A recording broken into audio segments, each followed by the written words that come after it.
Shalom jemaat Tuhan yang saya kasihi. Hari ini saya mau sampaikan kebenaran firman Tuhan sebagai ganti ibadah kita yang konvensional. Nah, sebelumnya mari kita berdoa. Bapa, terima kasih. Kami akan mendengar firman-Mu. Kami mau buka hati, buka telinga kami supaya benih firman-Mu jatuh pada tanah hati kami yang paling subur supaya berbuah dan hidup kami mempermuliakan Tuhan. Dalam nama Yesus, amin. Nah, hari ini pesan yang akan saya sampaikan berkenaan dengan situasi hari ini adalah, temanya adalah menang terhadap ketakutan. Sekali lagi, menang terhadap ketakutan. Apa itu ketakutan? Menurut Kamus Besar Bahasa Indonesia, ketakutan adalah rasa takut atau keadaan takut dalam keadaan takut artinya.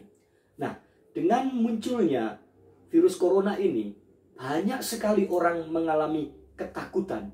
Bahkan dengar baik-baik, tidak sedikit pun orang percaya sama dengan keadaan dunia ini, yaitu mereka mengalami ketakutan. Nah, apa yang dikatakan oleh Alkitab tentang ketakutan?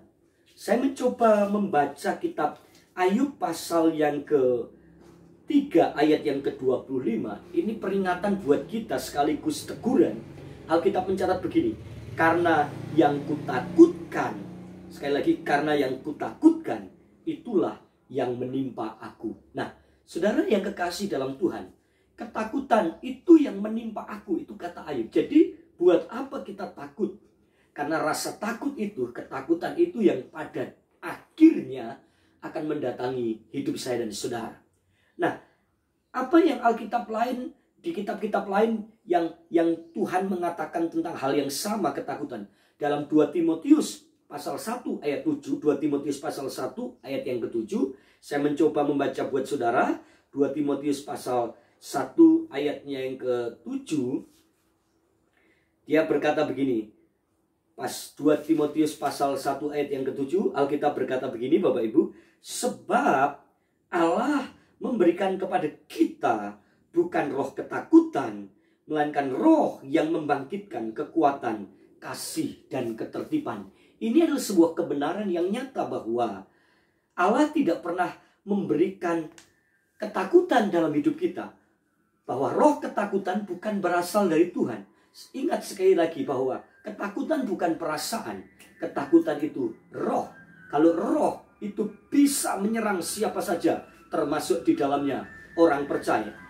Nah, selanjutnya Alkitab ayat ini berkata, melainkan roh yang membangkitkan kekuatan, kuasa, dan ketertiban. Nah, saudara, lihat baik-baik. Ini yang Tuhan mau buat kita. Bahwa ketakutan bukan, sekali lagi, bukan perasaan, tapi ketakutan, kata Alkitab, adalah roh, spirit. Dia bisa menghancurkan hidup kita. Karena apa? Menyerang roh kita. Dalam 1 Yohanes pasal 4 ayat 8, saya baca buat saudara. 1 Yohanes pasal 4 ayat 8, dia berkata, barang siapa tidak mengasihi, ia tidak mengenal Allah, sebab Allah adalah kasih. Nah, saudara, lihat baik-baik. Di ayat yang ke-18 lebih jelas. Di dalam kasih tidak ada ketakutan. Kasih yang sempurna melenyapkan ketakutan, sebab ketakutan mengandung hukuman, dan barang siapa takut, ia tidak sempurna dalam kasih. Nah, kebenaran Alkitab yang pertama tadi adalah bahwa Allah tidak mengirimkan roh ketakutan. Yang kedua, ketakutan itu mengandung hukuman. Sekali lagi, ketakutan mengandung hukuman. Bahkan di kalimat selanjutnya Alkitab mencatat gini, tidak sempurna dalam kasih. Orang yang punya ketakutan disebut tidak sempurna dalam kasih. Dalam terjemahan sederhana Indonesia lebih jelas, dia berkata begini, belum mengasihi Allah, belum mengalami kasih yang sempurna. Jadi orang yang punya ketakutan adalah orang yang belum mengalami kasih yang sempurna yang datangnya dari Allah. Nah, kenapa kita tidak boleh takut sebagai orang percaya menghadapi situasi ini? Ketakutan kita begitu berlebihan. Banyak orang fobia, saudara, dengan munculnya corona ini, seakan-akan dunia runtuh. Dengar baik-baik, di akhir zaman nanti akan ada banyak hal yang lebih sulit yang akan kita temui. hari-hari ini walaupun kita ibadah tidak bisa secara langsung, tapi saya percaya ini membuat kita tidak takut ketika saudara mendengar kebenaran firman Tuhan. Nah, kenapa ketakutan tidak boleh hinggap dalam diri orang percaya?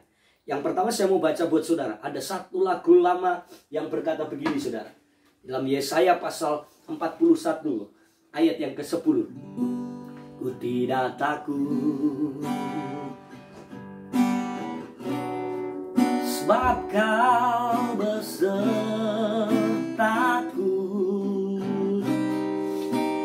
Ku tidak bimbang, sebab Engkau Allahku. Ada sebuah jaminan kemenangan dalam diri orang percaya. Ketika Tuhan menyertai kita, kita tidak boleh takut. Kita tidak boleh gemetar. Alkitab mencatat, Allah yang menyertai kita lebih besar daripada dunia ini. Kenapa orang Kristen nggak boleh takut? Karena ada jaminan, ada garansi bahwa Allah yang menyertai kita.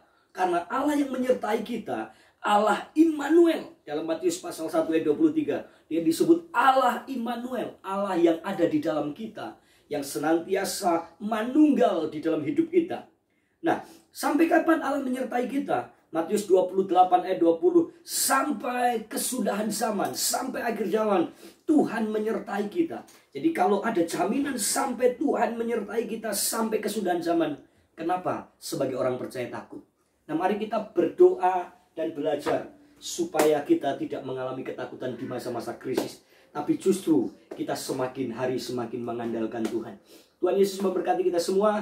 Mari kita tutup dalam doa. Bapa, kami bersyukur supaya kami tidak takut lagi menghadapi kenyataan ini, tapi kami bersandar sepenuhnya kepada Tuhan. Tuhan dipermuliakan atas hidup kami. Berkati umat-Mu dimanapun mereka berada. Nama Tuhan dipermuliakan dalam nama Yesus. Amin. God bless you.